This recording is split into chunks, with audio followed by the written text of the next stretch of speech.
History doesn't always feel violent when it's happening. Sometimes it feels organized, calm, responsible. And that's the most disturbing part. Because some of the darkest moments in American history didn't arrive with chaos or panic or screams. They arrived quietly, wrapped in paperwork, framed as routine. And for the people living through it, there was no clear moment when everything crossed the line. It simply became normal. Before we continue, take a moment to subscribe if you enjoy this kind of unsettling history. And let me know in the comments, what time is it and where are you listening from? At first, nothing about it felt alarming. That was the design. Things that feel alarming invite resistance. Things that feel orderly invite cooperation. There were schedules to follow, appointments to attend, forms to sign, and instructions delivered in measured tones. No one raised their voice. No one spoke in absolutes. Everything came with explanations that sounded reasonable, even reassuring. This wasn't danger. This was administration. But here's the part no one expects. The people affected weren't hidden away from society. They weren't isolated behind fences or locked doors. They lived normal lives. They went home at night. They trusted what they were told because trust had been carefully cultivated. Authority didn't feel distant. It felt familiar. And familiarity has a way of silencing doubt. What happened next sounds impossible, but it wasn't. Days turned into months. Months into years, and still, nothing seemed to demand urgency. There were no dramatic turning points. Just continuity. And continuity is powerful. When something continues long enough, it stops being questioned. It becomes background noise. And once harm becomes background noise, it becomes invisible. At first, this seemed like a practical solution. Something that worked. Something designed by people who claimed to understand the situation better than anyone else. And maybe they did. That was the assumption. Expertise became the shield. Responsibility diffused upward into committees and departments, and unnamed decision-makers who never appeared in person. When accountability has no face, it has no urgency. And this is where it becomes disturbing. Not because something suddenly went wrong, but because nothing did. Everything functioned exactly as planned. Procedures were followed. Reports were filed. Progress was measured. And the absence of disruption became proof that the system was sound. Silence was interpreted as success. If you had lived then, nothing would have warned you. You wouldn't have seen flashing signs or breaking headlines. You would have seen calm officials doing their jobs. You would have heard phrases like standard practice and long-term assessment and necessary oversight. And because those phrases sound responsible, they disarm instinct. They ask you to wait, to be patient, to trust. What makes this even more unsettling is what came next. Small inconsistencies began to surface, but never loudly enough to disrupt the flow. A delayed response. A vague explanation. A promise that something would be addressed later, and later kept moving further away. But each delay felt justified on its own. It's only when you look back that the pattern becomes visible. This is where history stops making sense, not because the facts are unclear, but because the behavior feels so familiar. We like to believe we would have noticed sooner, that we would have spoken up, that we would have walked away. But history suggests otherwise. Most people don't resist systems when those systems feel calm. They adapt. To understand how this became normal, you have to understand how humans respond to quiet authority. Loud power provokes fear. Quiet power invites compliance. It lowers defenses. It feels reasonable, and reason, when detached from empathy, can justify almost anything. The most unsettling part wasn't the harm itself. It was how acceptable it felt. How easy it was to rationalize. How rarely it required direct participation. Most people involved weren't actively causing harm. They were facilitating a process, and processes don't feel personal. They feel neutral. Nothing about the rooms where decisions were made suggested danger. There were desks and chairs and paperwork stacked neatly into folders. Conversations held at normal volume. Coffee cooling on tables. No alarms. No urgency. Just people doing what they believed was expected of them. And that belief mattered more than intent. But here's the part no one expects. The longer this continued, the more it justified itself. Duration became validation. If it were truly wrong, Surely someone would have stopped it by now. That logic feels reasonable. It's also deeply flawed. Systems don't stop themselves. They settle. What happened next sounds impossible, but it wasn't. The absence of outrage became evidence that outrage wasn't needed. Silence reinforced silence, and each passing year made the cost of interruption feel higher. Change would mean admitting something had been wrong all along, and that admission felt heavier than continuation. Remember how this began with something that felt harmless, organized, responsible. That feeling never disappeared, even as consequences accumulated quietly in the background.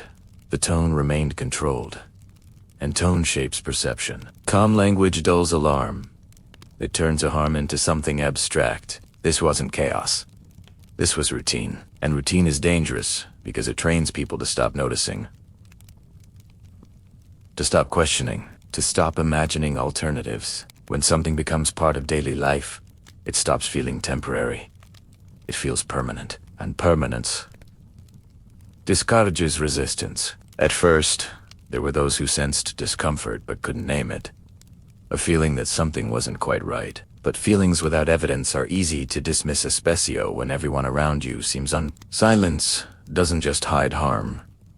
It isolates doubt. If you had lived then, you might have felt that doubt too. Briefly, quietly, and then you would have moved on. Because life demands continuity. People have families, jobs, responsibilities. Systems rely on that. They rely on people choosing stability over disruption. What makes this even more unsettling is how rarely cruelly announces itself. It doesn't always come with intent. Sometimes it comes with patience, with paperwork, with polite language and measured timelines. And by the time the consequences are undeniable, they are already embedded. This is where the story begins to turn, not with a revelation, but with a slow shift in awareness. And awareness, when it arrives late, carries a different weight. It doesn't explode. It sinks.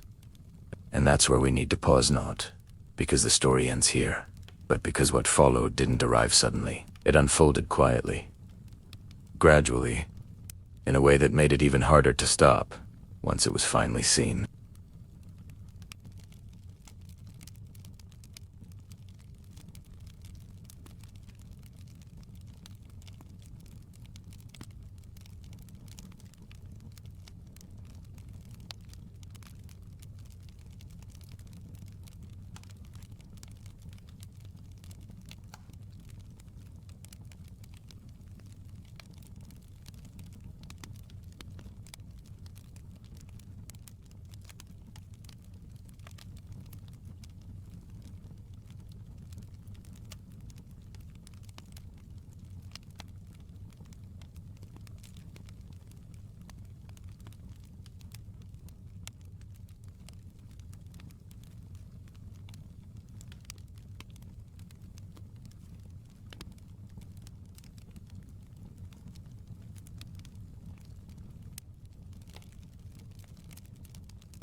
There was no urgency, no visible panic. The same calm voices continued speaking, as if the issue itself could be managed through phrasing alone. And for a while, that worked, because when something is presented as under control, people assume it is. What happened next sounds impossible, but it wasn't. Responsibility scattered.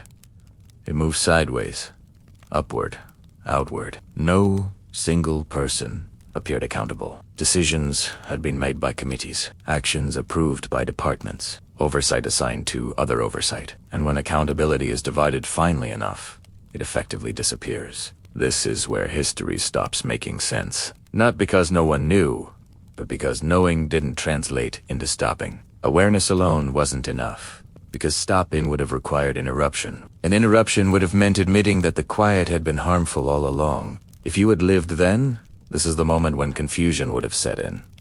Not outrage confusion. You would have heard partial acknowledgments, mixed with reassurance. You would have seen statements that recognized concerns while insisting nothing fundamental needed to change. And you might have felt relief, because relief feels better than anger. Relief allows things to continue. At first, the system appeared to correct itself. Reviews were announced. Evaluations promised. Language shifted just enough to suggest progress. But progress, when defined internally, doesn't always mean change. Sometimes it just means survival. The appearance of response can be enough to diffuse pressure without altering reality. And this is where it becomes disturbing. The longer this phase lasted, the harder it became to separate action from performance. Reports replaced results. Statements replaced accountability. And the quiet returned not because the problem was resolved, but because it had been absorbed. The most unsettling part wasn't the delay. It was how reasonable the delay sounded. Time was framed as necessary, patience as virtuous, and urgency as irresponsible. Those ideas didn't come from nowhere. They came from institutions that had trained people to associate calmness with competence. Remember how this began quietly. That quiet never left. Even as consequences accumulated, they did so without spectacle. Harm didn't explode.